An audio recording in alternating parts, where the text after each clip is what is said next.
Oke. Sudah siap Pak Rizal? Oke, bismillahirrahmanirrahim. Assalamualaikum warahmatullahi wabarakatuh. Waalaikumsalam warahmatullahi wabarakatuh. Oke, terima kasih Bu Rahma. Bu Rahma, mau buka dulu atau saya pindah aja ya biar ini. Bu Mina kalau di sekolah cari spot yang bagus Bu Mina, di bawahnya ring bola basket nggak apa-apa. Waduh, panas Bu. Ayo, ada yang bisa tebak saya ada di mana? Ayo coba tebak itu. Pak Rizal kayaknya di depannya apa namanya ya? Ada kebun binatang nggak sih Pak di situ Pak? Oh, Ada binatang semut, lalang. ya, seperti biasa sebulan selalu ada di Di outdoor. tempat yang Ya, Bu. aneh-aneh. Di tempat yang aneh-aneh yang mungkin kalian tidak bisa nebak, yang dari Probolinggo suaranya. Ya, kalau tadi ada di Probolinggo, kami ada di SMK Negeri 1 Probolinggo sedang bersama tim. Halo, apa suara saya dengar jelas atau putus-putus? Jelas Bu Mina. Jelas, Bu. Jelas ya? Mm-mm. Alhamdulillah. Jadi kami ada di lokasi SMK Negeri 1 Probolinggo.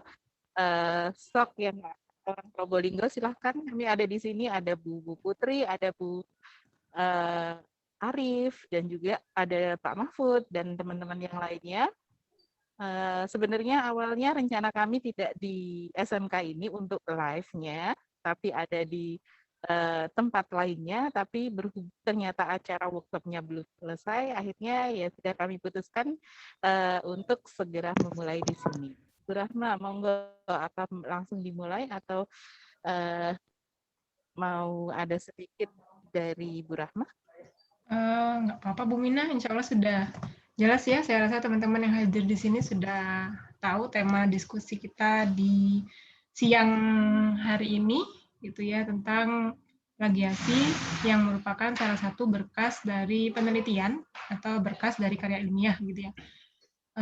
Saya sampaikan terima kasih kepada Pak Rizal dan Bu Mina yang sudah meluangkan waktunya untuk bisa diskusi bersama adik-adik di sini, gitu. Langsung saja Bu Mina, boleh saya serahkan ke Bu Mina nanti alurnya seperti apa? Silakan.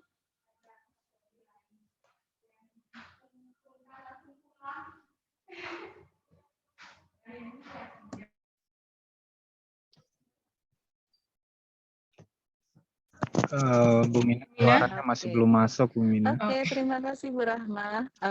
Tentu seperti yang sudah kalian lihat di pengumumannya, bahwa pemateri kita tak lain dan tak bukan ada Kak Riza. Dari tadi pagi ini strike sebenarnya.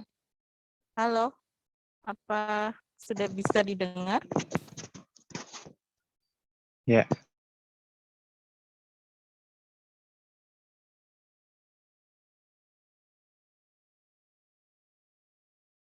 Ya, sudah. Kalian semua tentu sudah tak asing dengan dosen kita yang satu ini, termasuk dosen yang paling ganteng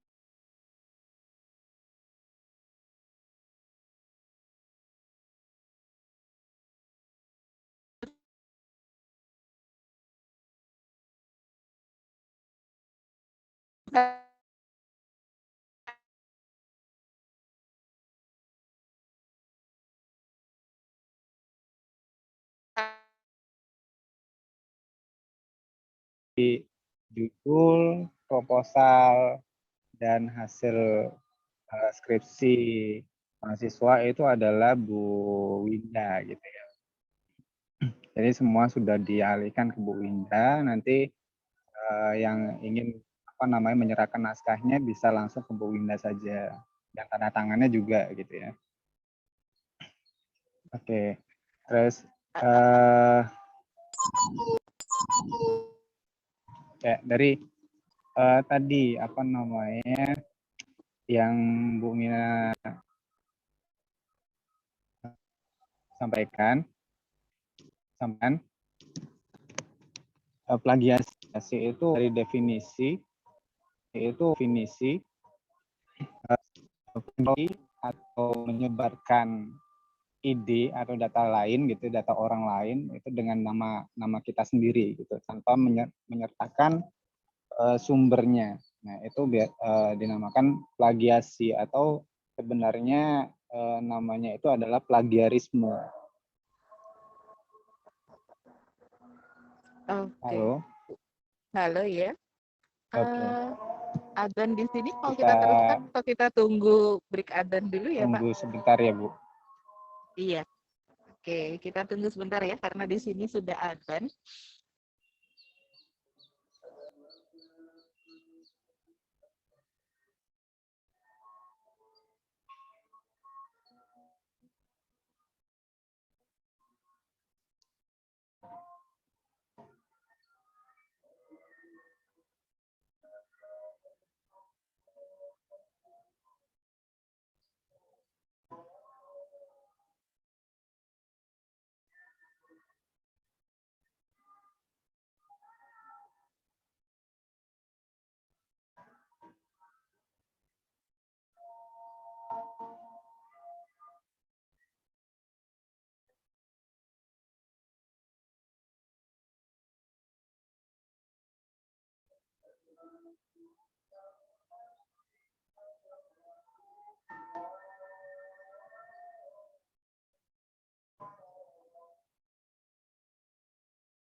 Bu Mina di mana?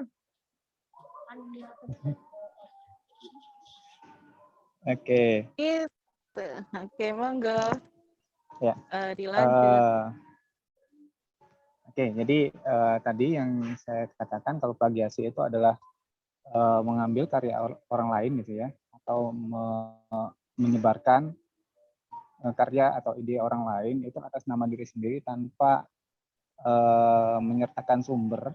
Nah, itu disebut sebagai plagiarisme. Nah, kalau misalkan saya kutip langsung dari pernyataan menurut Permendiknas RI nomor 17 tahun 2010, jadi plagiat itu adalah perbuatan secara sengaja atau tidak sengaja dalam memperoleh atau mencoba memperoleh nilai untuk suatu karya ilmiah dengan mengutip sebagian atau seluruh karya pihak lain yang diakui sebagai karya ilmiahnya tanpa menyatakan sumber secara tepat dan memadai. Jadi itu adalah menurut Permendiknas tentang plagiasi atau plagiat. Terus di sini dalam di UMM sendiri itu ada yang menulis yaitu Bapak Ahyanur, salah satu dosen teknik Fakultas Teknik yang merupakan tim perpustakaan, itu juga menyatakan tindakan plagiasi itu ada 2 jenis gitu. Ada 2 jenis, yaitu plagiasi yang disengaja gitu ya. Plagiasi yang disengaja ataupun dan plagiasi yang tidak disengaja.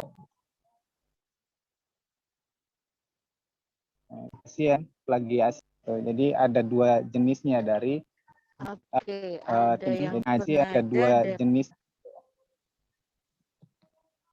plagiasi menurut niatnya. Menurut apapun itu, baik sengaja maupun tidak sengaja, ketika kita menuliskan pernyataan tulisan kita tanpa melakukan plagiasi itu masuk dalam kategori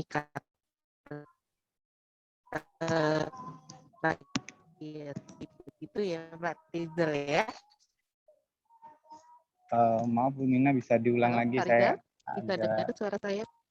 Oke, putus-putus emang tadi. sinyalnya, iya sinyalnya agak memang turun naik di Iya. sini.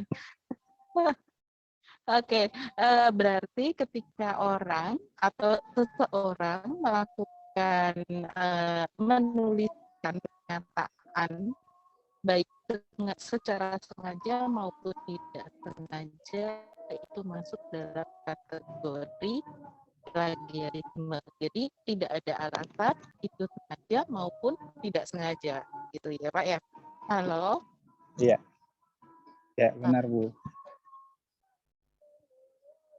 Sekarang oke, saya mewakili dari mahasiswa yang sedang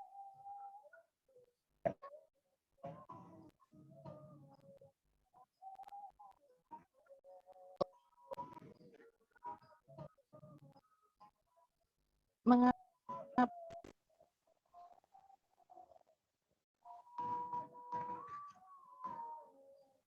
Halo. Ya, tidak terdengar. Tidak terdengar. Halo. Mungkin Pak yang Rizal. lainnya mungkin ada apa namanya? Apakah sinyal dari kami ini jelas itu didengar atau bagaimana gitu? Halo Bu Rahma. Sengaja diam nungguin Bu Rahma teman-teman. sinyalnya. Sengaja diam nungguin teman-teman. Jelas, Bu. Jelas. Halo. Tadi putus-putus. Jelas ya. Iya, kadang putus-putus tadi. memang. Ya. Memang sinyalnya di sini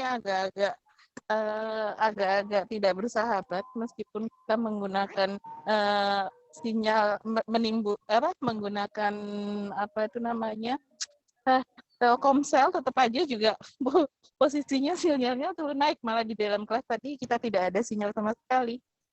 Ya. Bu Rahma bisa didengar atau saya tak mendekati Pak Rizal aja biar enak. Sudah kayaknya Bu, sudah. Emang harus mendekati Pak Rizal. Oke. Plagiasi atau berkas-berkas yang harus dicek selama proses plagiasi. Nah, di situ ada titipan pertanyaan nih dari mahasiswa. Kenapa sih harus plagiasi dari mulai pemilihan judul, tidak hanya pada saat kontennya saja. Itu Pak Reza, mungkin titipan pertanyaan yang banyak ditanyakan oleh mahasiswa. Ya, oke. Jadi mengapa kita harus memplagiasi judulnya juga gitu ya kemarin. Nah sebenarnya dari universitas itu yang diminta hanya plagiasi bab 1 sampai bab 5. Nah kan tapi kemarin ada apa namanya masalah gitu ya. Ada masalah yang di mana salah satu mahasiswa itu setelah sidang sempro, setelah seminar proposal, nah itu baru diketahui kalau misalkan judulnya itu hampir sama dengan salah satu artikel yang sudah terbit gitu. Nah, jadi isiannya itu hampir sama semua dari bab 1 sampai bab 3, bab 1 dan metode penelitian itu hampir sama dengan artikel gitu yang dipublish, yang sudah dipublish. Maka di prodi di matematika ini kita menggunakan melaksanakan plagiasi judul untuk melihat apa saja variabel yang digunakan gitu ya.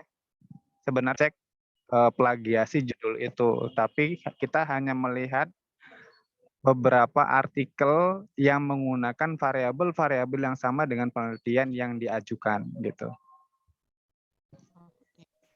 Oke, jadi persyaratan dari awal mulai kita mau melaksanakan penelitian dari judul itu juga harus dicek ya guys. Jadi tetap kalian sudah selesai melakukan penelitian atau pada saat mau sempro untuk menghindari tadi ketika kalian nanti jangan-jangan udah nulis panjang, ternyata judulnya sama. Nanti kalau disuruh ganti kan lumayan repot ya. Nah, oke.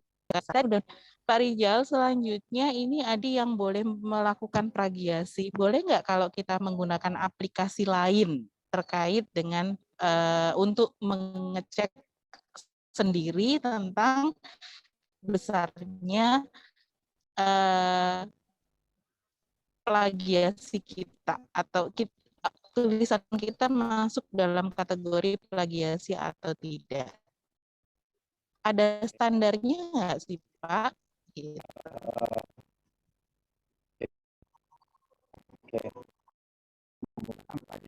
Oke, masih lah. Boleh mengecek saja, boleh tetapi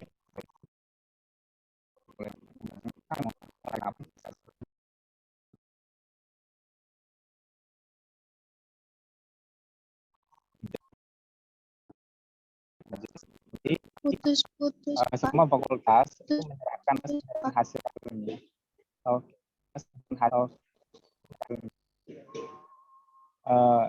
Ini coba saya stop video ya. Seperti mendengarkan radio. Ya.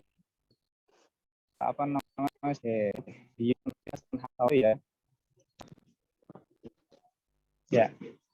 Bisa didengar. Bisa Pak Rizal. Bisa, Pak.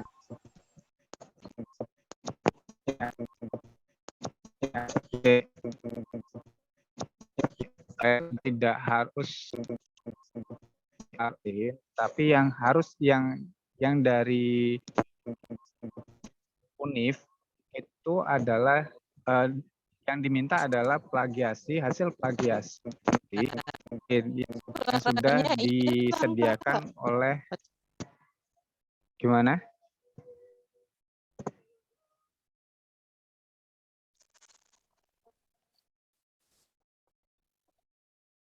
Halo. Iya Pak, bisa gabung lagi. Oke, jadi gitu ya. Jadi yang disiapkan di UNIF itu adalah software Turnitin. Jadi kalian kalau misalkan di kampus itu yang digunakan adalah Turnitin, gitu. Yang dilaporkan ke kampus itu adalah Turnitin. Nah, tapi kalau misalkan di luar kampus kalian ingin mengecek naskah kalian, itu boleh-boleh saja menggunakan software lainnya, gitu. Nah, tapi di sini ada permasalahan jika kalian mengupload atau mengsubmit artikel itu ke dalam software, ke dalam aplikasi lain gitu ya. Nah, itu ada namanya database. Ya, database itu yang akan dimasukkan ke dalam prosedur pengecekan itu. Jadi misalkan naskah kalian masuk ke dalam software gitu ya, disubmit ke software lain, terus kalian mensubmit lagi. Nah, itu submitan kalian yang pertama itu bisa terbaca sebagai sesuatu yang sudah dipublikasi gitu. Nah, kalau di Turnitin itu namanya repository gitu. Jadi digunakan sebagai pembanding. Oke. Nah, jadi kalau misalkan kalian ingin submit di luar kampus, itu usahakan kelas ID-nya itu merupakan kelas ID yang no repository atau save as repository gitu. Ada 2 jenis kelas ID itu. Jika kalian submit ke save as repository, maka artikel kalian atau naskah kalian itu dijadikan untuk pembandingnya. Nah, maka di sana akan terjadi autoplagiasi. Itu sebenarnya tidak boleh dilakukan gitu. Jadi usahakan kalau misalkan mau submit di luar kampus itu hati-hati untuk mensubmitnya. Jangan sampai data kalian atau naskah kalian itu disubmit sebagai database atau repository di software itu. Nanti di kampus malah jadi autoplagiasi. Akan besar di sana plagiasinya jadinya gitu. Gitu ya. Oke, terima kasih Pak Rizal. Ini menarik sekali. Ternyata meskipun yang harus kalian perhatikan di situ, meskipun ada banyak sekali secara online untuk kalian bisa melakukan cek plagiasi mandiri, tapi ingat hati-hati di situ. Tadi Pak Rizal sudah menegaskan ada kemungkinan indikasi kalau kalian melakukan cek secara sendiri atau secara mandiri akan menimbulkan autoplagiasi. Ini kata kunci ya Pak, autoplagiasi. Apa sih autoplagiasi itu? Nah, mungkin bagi, mau nggak Pak Rizal? Jadi autoplagiasi gitu ya, autoplagiasi dari namanya saja, dari itu dinamakan autoplagiasi, otomatis menjadi plagiasi gitu ya, menjadi plagiasi. Jadi apa yang kita tulis misalkan kita menulis suatu naskah gitu, lalu kita upload, kita submit ke suatu web atau suatu jurnal. Nah, maka jika kita mensubmit ulang naskah yang sama, itu akan terbaca sebagai jika dicek plagiarismenya itu akan terbaca 100% gitu ya, atau lebih dari 80%. Nah, maka itu di 80% atau lebih itu nanti ada yang di detailnya itu adalah artikel kalian, dari artikel kalian sendiri atau naskah kalian sendiri. Nah, maka itu yang dinamakan sebagai autoplagiasi.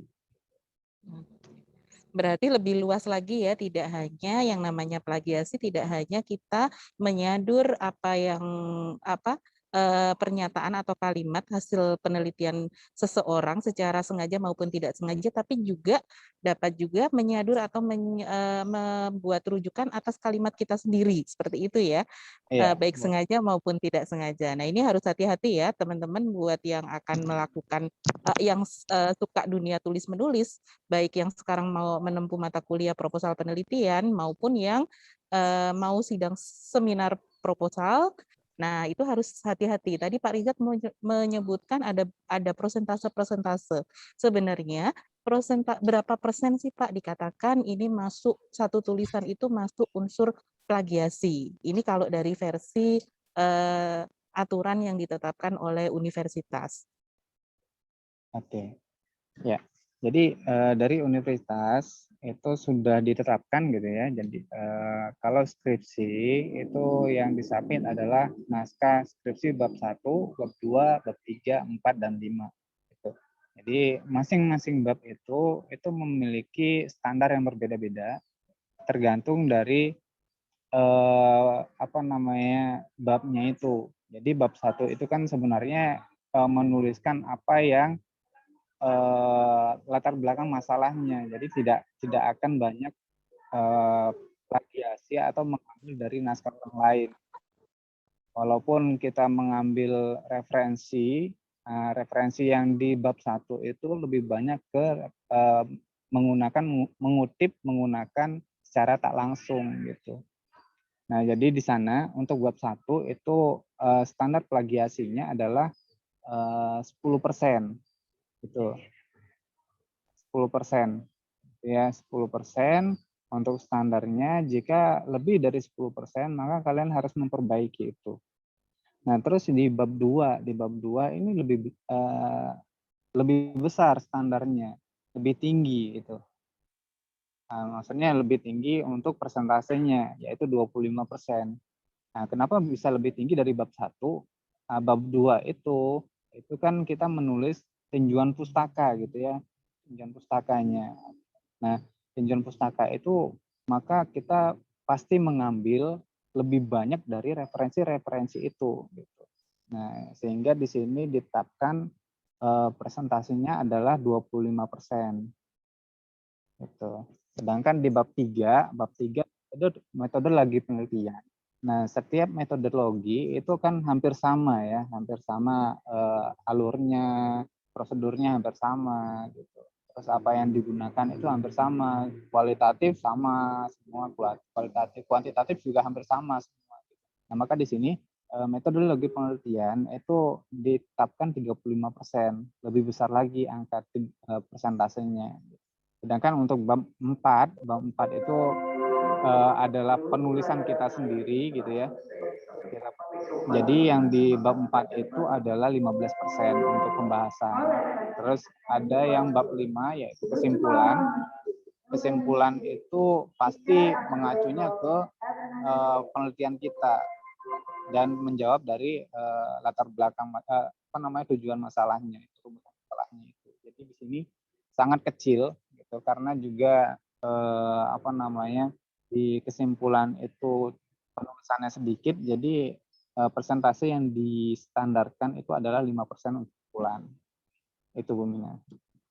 Oke, sudah dicatat semua tentang syarat-syaratnya. Nah, ini Pak yang jadi masalah lagi kalau kita menilik ke panduan skripsi yang kita punya. Di panduan skripsi itu kan tidak, kalau untuk yang mengambil jalur skripsi itu kan tidak menggunakan per babnya.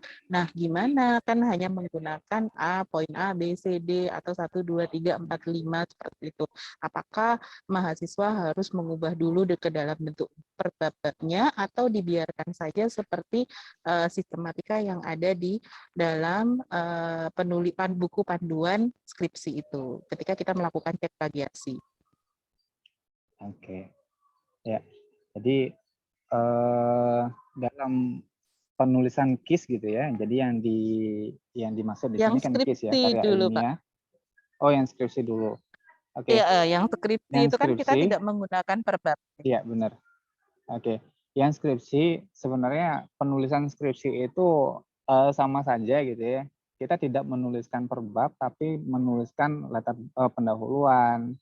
Terus ada tinjauan pustaka, ada metodologi penelitian, pembahasan dan kesimpulan. Itu pasti sama, pasti ada gitu. Nah, nanti hanya itu saja yang dibedakan, tidak ada bab satunya, tidak ada penulisan bab 1, 2, 3, 4, tapi tetap isinya sama. Nah, yang di sana yang dibagi itu adalah yang pertama bab 1 berarti diganti dengan pendahuluan gitu. Terus yang bab 2 itu adalah rujukan tinjauan pustaka. Terus yang ketiga itu ada metodologi penelitian. Yang keempat itu adalah pembahasan hasil dan pembahasan gitu ya. Yang kelima itu adalah kesimpulan dan saran. Nah, itu. Jadi itu untuk skripsinya. Dan untuk KIS itu kan langsung membuat seperti artikel gitu ya. Jadi kita langsung membuat skripsi kita itu atau penelitian kita itu menjadi sebuah artikel. Nah, artikel itu jadi ada pendahuluan, ada juga di artikel. Terus metodologi penelitian juga ada, hasil dan pembahasan ada. kesimpulan saran ada. Hanya satu yang tidak ada, kalau misalkan dikonversi, yaitu bab 2, yaitu tinjauan pustaka. Nah, tinjauan pustaka itu sebenarnya kalian sudah pasti punya tinjauan pustaka, gitu ya.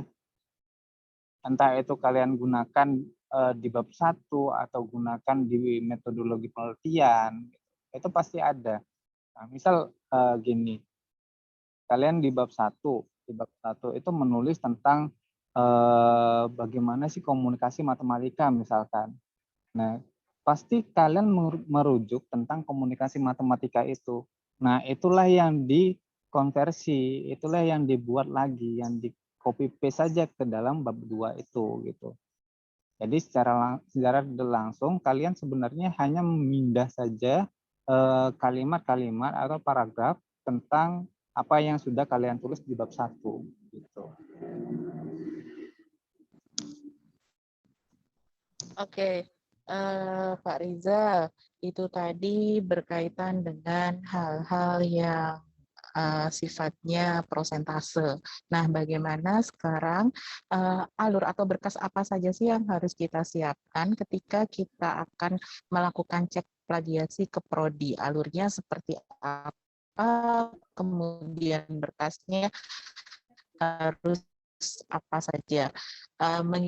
Ingat ya, nanti kalian ini tadi Pak Rizal di awal sudah menjelaskan bahwa bukan lagi sekarang ke Pak Rizal, kalian tanya ke kakak tingkat kalian, pasti jawabannya oh plagiasinya ke Pak Rizal, padahal sekarang sistemnya Iya, sudah benar. berubah. Nah, nggak ada lagi tanya mau ke Pak Rizal cek plagiasi, belum di ACC Pak Rizal, tidak ada lagi seperti itu karena aturannya sudah berubah. Nah, tadi kembali lagi Pak, berkas apa saja sih ketika kita mau melakukan cek plagiasi? Ya, berkas apa saja yang harus kita siapkan ya sebelum kita melakukan cek plagiasi? Ya, oke. Jadi berkas yang disiapkan itu sebenarnya hanya naskah skripsi kalian, ya.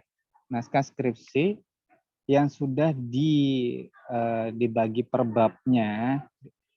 Nah, di sana ya seperti tadi ya pembagiannya itu pendahuluan, tinjauan pustaka, terus metodologi penelitian, pembahasan dan kesimpulan saran.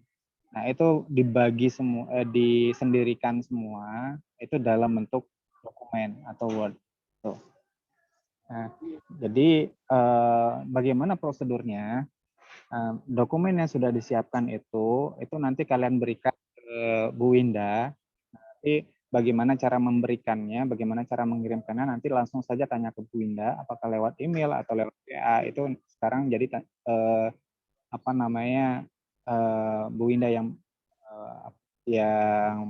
memberitahu gitu ya, yang menyampaikan gitu.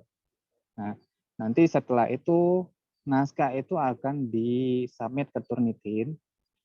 Setelah naskah disubmit ke Turnitin, kalian bisa meminta hasilnya itu dengan waktu yang sudah ditentukan gitu. Entah itu nanti Bu Winda 1 hari atau 2 hari, baru hasil dari plagiasi itu akan diberikan ke kalian lagi. Gitu. Dari hasil tersebut itu kalian revisi jika masih lebih dari standar yang saya sampaikan tadi, yaitu bab 1 itu 10, bab 2 itu 25, bab 3 35, bab 4 15 dan bab 5 itu 5. Nah, maka kalian harus merevisi itu. Dilihat lagi di sana di file yang diberikan itu ada persentasenya, ada persentase yang yang merupakan kalimat yang terdeteksi plagiarisme gitu. Nah, jadi kalimat itu ada yang persentasenya tinggi, ada yang persentase rendah. Nah, bagaimana cara merevisi? Merevisi itu utamakan dulu yang persentasenya tinggi gitu ya. Misalkan ada persentasenya 30 gitu, 30, terus yang di bawahnya 5. Yang di bawahnya lagi ada 1, 1, 1, baru yang ada misalkan kurang dari 1. Nah, maka yang mana yang harus kita revisi? Yang kita revisi itu harusnya yang diutamakan adalah yang persentasenya tinggi, yang 30 itu. Nah, dilihat lagi warnanya apa yang 30 itu. Dilihat warnanya, ternyata warnanya misalkan merah, nah yang merah itu yang kalian revisi, yang kalian ganti. Gitu. Oke.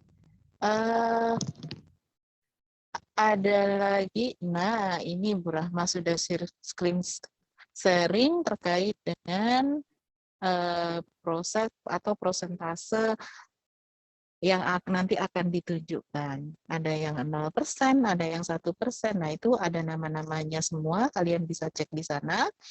Itu adalah satu proses ketika nanti kalian mensubmit artikel atau naskah kalian sesuai dengan penjelasan Pak Rizal tadi dalam bab-bab. Jadi nanti pecah dalam bagian-bagian, kemudian kirimkan ke Bu Winda.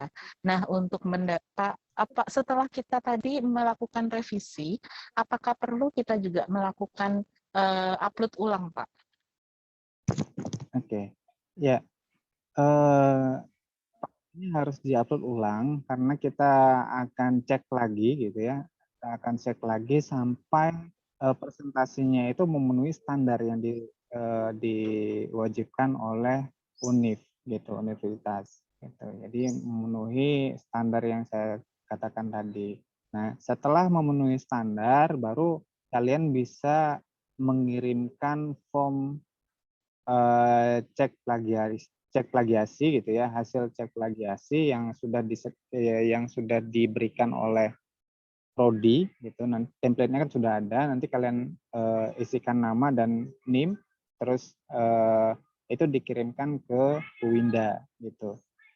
Nanti Bu Winda yang mengisi berapa persen yang plagiasi yang sudah lolos gitu per babnya gitu. Jadi prosedurnya seperti itu sampai form plagiasi itu ditandatangani. Nah ini yang di share ini itu kan di sana ada beberapa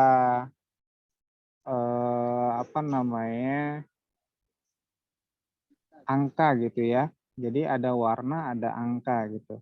Nah, kalau misalkan kalian ingin merevisi, dilihat angka itu apakah misalkan nomor 1 itu ada 30% gitu, di bawahnya ada di hasil plagiasi yang pertama itu pasti di bawahnya ada nomornya, terus ada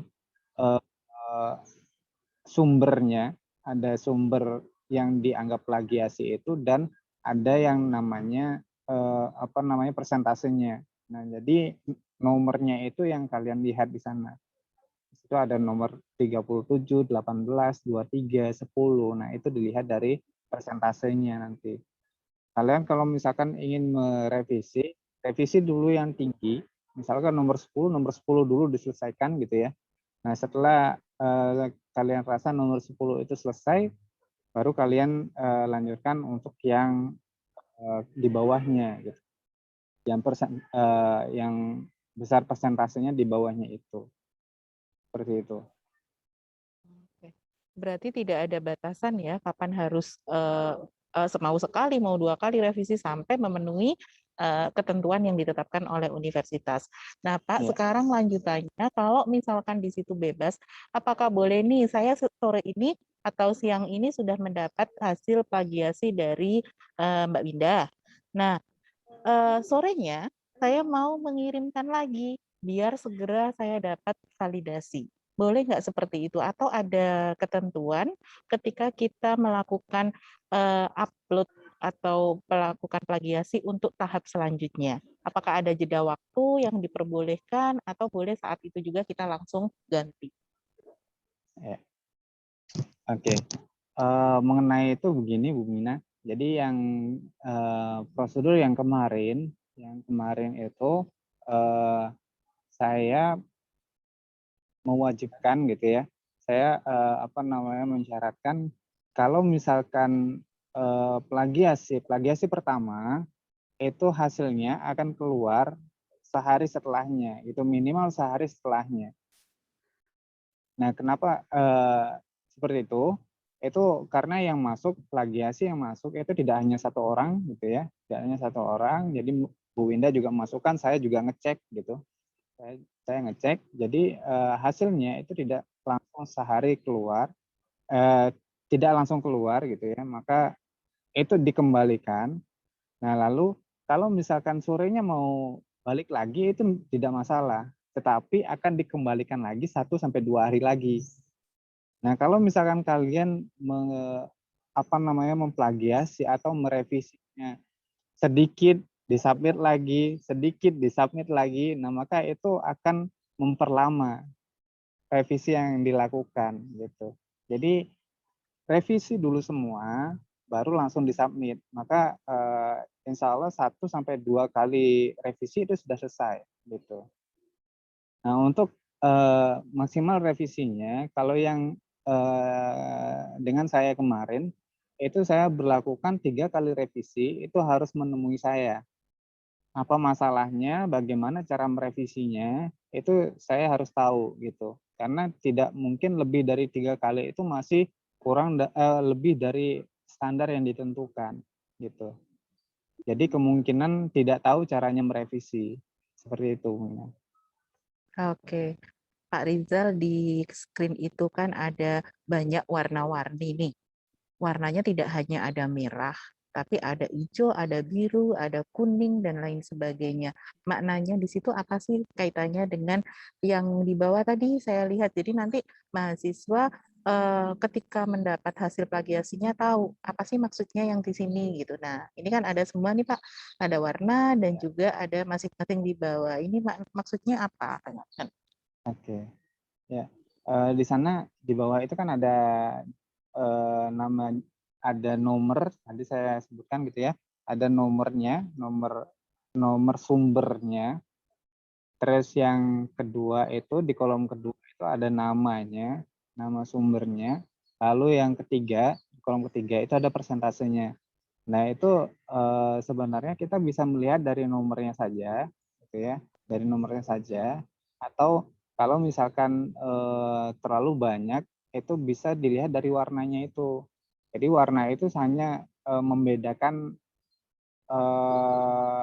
sumbernya saja, gitu. Itu sama seperti nomor, gitu. Itu sama seperti nomor sebenarnya. Jadi kita bisa membedakannya dengan nomornya atau warnanya, gitu. Jadi misalkan di sini saya ingin merevisi jurnal dari UNY yang besarnya 2% itu. Nah, jadi kita bisa melihat naskah atau tulisan dengan blok yang berwarna hijau, gitu. Yang berwarna hijau itu terus ada di awalnya itu ada nomor 5 itu. Jadi itu kita bisa merevisinya. Nah, di sini kan kadang nomor itu tidak terlihat karena terlalu banyak. Jadi kita bisa melihat warnanya. Nah, itu. Jadi seperti ini 29 itu sebenarnya gitu ya, itu salah satu sumbernya itu adalah yang di artikel itu. Nah, jadi kita bisa melihat dari warna itu. Nah, itu 29. Nah, 29 juga hijau gitu. Jadi sebenarnya kita bisa melihat dari nomor dan warnanya. Jadi kalau misalkan yang tadi, yang hijau yang nomor 5 itu, maka bisa dicari yang warna hijau, terus sesuaikan nomornya itu, nomornya 5 atau nomor yang 29. Kalau yang 29 berarti yang sumbernya adalah ptscript.com ini. Kalau misalkan yang nomor 5 itu adalah jurnal UNJ kalau nggak salah tadi ya Bu Rohma. Nah, jadi kita bisa membedakan sumbernya itu dari warna dan dari nomornya itu. Oke. Gitu Bu Mina. Oke, cukup jelas ya. Jadi nanti kalau kalian menerima hasil dari saat cek plagiasi, kalian bisa membaca nih apa sih maksud dari ada warna, kemudian di bawah kok ada angka-angka dan sebagainya. Tadi sudah dijelaskan oleh Pak Rizal. Nah, Pak Rizal, gimana sih triknya biar tulisan kita itu pada saat sekali upload sudah memenuhi ketentuan atau tidak masuk dalam kategori tulisan yang mengandung plagiarisme. Ada nggak tip and trick untuk penulis pemula? Biasanya kan mahasiswa menulis itu gara-gara memang kajian skripsi, gitu kan ya Pak. Nah, Oke. tip and triknya seperti apa? Mungkin bisa diberikan. Oke, iya. Untuk yang pertama, Bu Nina, mungkin kita harus menuliskan ide kita sendiri, gitu ya. Menuliskan ide Putus-putus sendiri. Pak. Pak Rizal putus-putus. Oke, sebentar. Halo, Pak Halo. Rizal. Ya, sudah Bu. Halo. Ya. Halo, Pak Rizal. Bagaimana triknya? Ya. Halo. Ya, bisa didengar Bu. Oke, jadi bagaimana triknya? Yang pertama itu kita harus mengusahakan untuk menuliskan ide kita sendiri, gitu ya, tidak mengambil ide dari orang lain. Nah, terus kalau misalkan kita ingin mengutip atau merujuk dari apa yang dituliskan orang lain, itu dalam artikel ilmiah lebih baik kita menggunakan kutipan tidak langsung, gitu. Jadi kita menggunakan parafrase dari apa yang disampaikan atau dituliskan sumber tersebut, gitu. Nah, parafrase itu jadi kita mengambil inti dari ide tersebut, inti dari tulisan tersebut, baru kita menuliskannya lagi dengan bahasa kita sendiri, gitu. Nah, itu parafrase. Terus yang jika tidak bisa seperti itu, jika kita harus menuliskan persis seperti apa yang dituliskan oleh sumbernya, maka kita harus menggunakan tata cara penulisan kutipan langsung, gitu. Nah, cirinya kutipan langsung itu biasanya ada double aksen, gitu ya. Apa namanya? Petik 2, gitu. Tanda petik double. Petik double itu digunakan untuk kutipan langsung. Jadi di Turnitin itu juga ada tanda jika kita terlalu banyak mengutip dengan kutipan langsung, maka dia akan ditandai, gitu. Ada tanda seru yang menyatakan kalau kutipan langsungnya terlalu banyak. Seperti itu. Itu juga ada. Nah, jadi usahakan seperti itu menulisnya. Diambil dari ide kita sendiri dulu. Kalau misalkan harus mengambil ide orang lain, kita harus menggunakan parafrase itu. Jika tidak bisa juga, kita harus mengutip secara langsung, gunakan tata cara pengutipan langsungnya, gitu.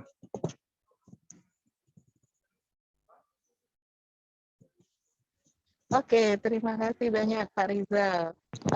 Nggak terasa ya, sudah 40, hampir sejam ya kita ngobrol di sini di room.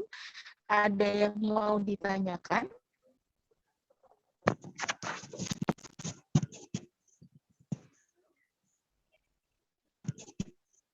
Halo? Ada yang mau ditanyakan? Kalau ada yang mau ditanyakan, silakan. Oke, ini dari Naufal. Naufal lulusan Prodi Makom tahun 2000, kita sendiri disebut plagiat. Itu Pak Rizal. Pertanyaannya tadi kan sudah kita bahas tentang autoplagiasi. Nah, sekarang kok bisa sih? Itu kan tulisan kita kok dinamakan plagiat. Pak Rizal, bisa lebih diperjelas lagi untuk Naufal dari Prodi Matematika tahun 2009.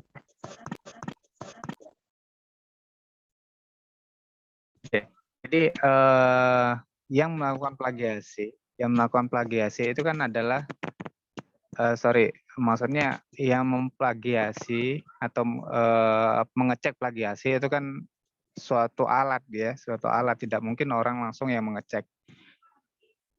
Nah, maka di sana kalau misalkan tulisan kita sudah tersubmit atau sudah diupload di web, maka tulisan itu akan menjadi repositori, gitu. Menjadi repositori atau database yang digunakan oleh software atau di sini dalam di UMM itu adalah Turnitin, maka Turnitin itu akan mengecek itu sebagai karya yang sudah terpublish gitu. Nah, sedangkan kalian ingin mengecek itu, ingin mengecek plagiasi itu lagi. Nah, maka itu akan menjadi plagiasi juga namanya. Jadi itu tetap dibaca sebagai plagiasi. Nah, bagaimana itu dinamakan sebagai autoplagiasi gitu ya. Nah, sekarang bagaimana caranya mengecek apakah itu bisa bisa digunakan lagi atau tidak?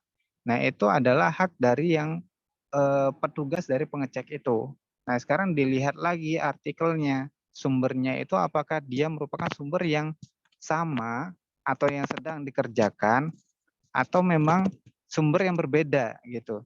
Jadi kalau misalkan dia presentasinya besar, tetapi dia masih satu file atau masih yang sama dengan yang dikerjakan, itu kemungkinan masih bisa untuk diperbaiki lagi. Tidak di apa namanya? Jadi kalian tidak perlu untuk mengulang skripsi lagi gitu. Tapi kalau misalkan itu adalah karya orang lain, itu maka kalian harus mengulang penulisan skripsi gitu. Jadi seperti itu Bu Mina. Untuk autoplagiasi itu sebenarnya hanya untuk alatnya saja, softwarenya saja, hasil yang di softwarenya saja gitu. Tapi kalau misalkan dia merupakan satu file atau masih yang masih dikerjakan, itu kemungkinan masih bisa untuk diperbaiki gitu, masih bisa untuk diambil seperti itu.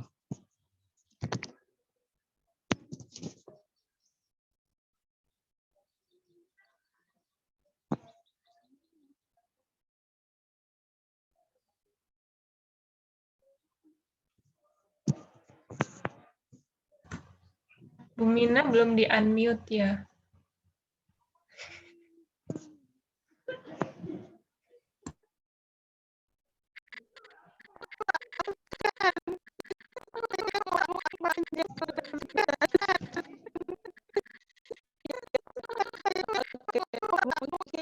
Mungkin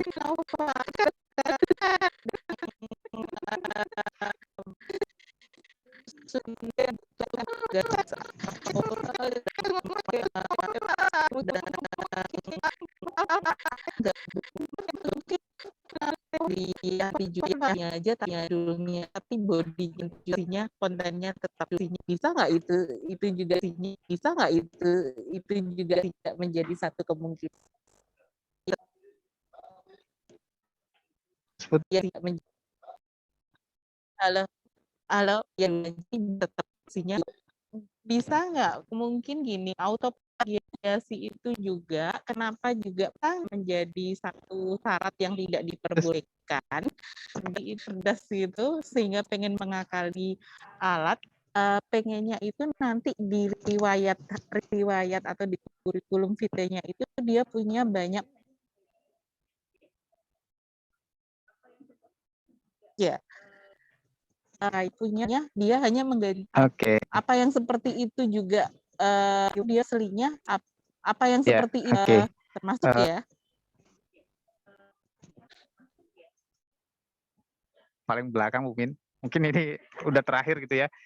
Jadi apa namanya, jika kalian ingin mengakali gitu ya, itu kita sudah tahu bagaimana trik-triknya untuk yang memperbaiki naskah itu. Jadi secara apa namanya, bisa dibilang nggak bertanggung jawab. Misalkan kalian ingin mengakali naskah itu, jangan sampai kami tahu gitu. Nah, di sini masalahnya kami sudah tahu duluan bagaimana cara kalian mengakali itu. Jadi untuk yang yang sebelumnya, nah itu jika saya mendapatkan jika saya mendapatkan gitu, saya akan mengundur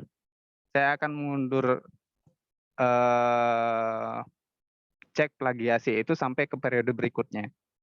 Kecuali dia meminta surat keterangan ke Kaprodi gitu. Gitu Bu Min. Bu Mina, Ya, ini oke. HP saya sudah Waktunya udah habis. lowbat. Udah 4%. Jadi kayaknya sebentar lagi HP saya Oke. mati. Oh, banyak sekali sebenarnya Pak yang masih ingin ditanyakan. Tapi seperti tadi kita coba simpulkan ya, ternyata kalian untuk melakukan plagiasi sebenarnya bukan hal yang sulit dan tulisan kalian sendiri, hasil dari pemikiran kalian sendiri. Kemudian jangan coba-coba melakukan kecurangan karena itu juga berikan sanksi, tidak boleh melakukan plagiasi hingga 1 semester ke depan. Itu ya. Bu Rahma, karena waktunya juga kita sudah 1 jam untuk berdiskusi di sini. Nanti kalau memang ada yang mau didiskusikan lagi, boleh tetap tinggalkan kolom komentar di IG kalian, atau mungkin bisa langsung tanya ke Prodi atau ketemu dengan Pak Rizal atau jangan pernah takut untuk menulis, tetap semangat untuk menulis untuk semuanya, tapi juga ingat perhatikan kaidah-kaidah yang berlaku untuk menghindari besarnya persentase plagiasi. Pak Rizal, ada yang untuk kata yang paling akhir untuk untuk semangat teman-teman. Apa nih yang mau disampaikan?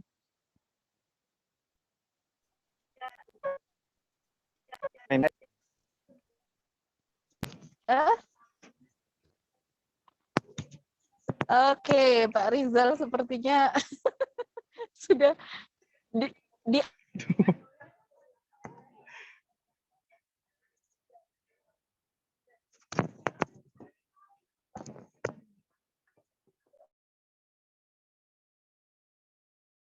diskusi kita pada kegiatan